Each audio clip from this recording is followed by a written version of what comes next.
Alors, nous allons aborder maintenant la procédure de la recevabilité. Quelle est la procédure qu'il faut initier pour la recevabilité de sa demande? Donc, les membres de la famille doivent apporter la preuve de la qualité des citoyens de l'Union, sinon la demande ne sera pas prise en considération.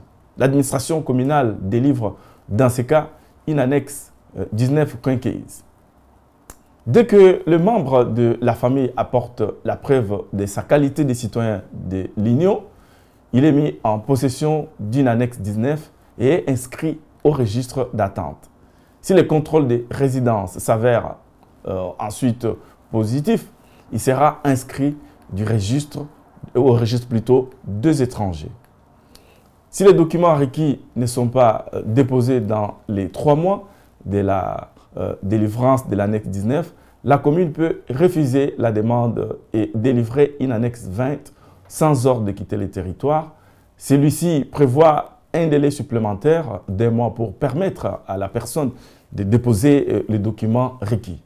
Si les citoyens de l'Union ne produisent toujours pas les documents dans ces délais supplémentaires, il reçoit un ordre de quitter le territoire, annexe 20.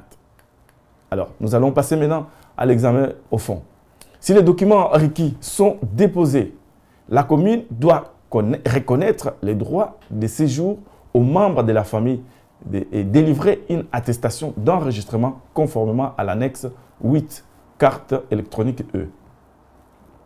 Donc, le dossier sera néanmoins transmis à l'Office des étrangers pour décision.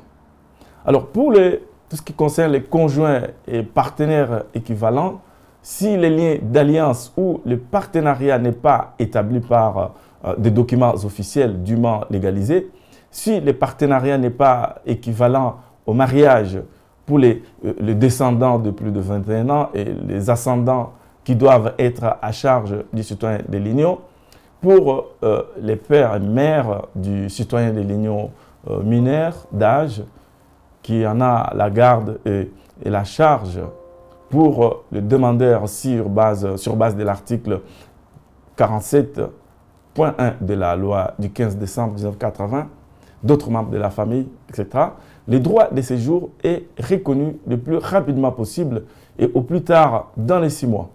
En cas de dépassement du délai légal, il ne peut cependant y avoir d'octroi automatique d'un droit de séjour sans vérifier que les conditions du regroupement familial sont bien remplies.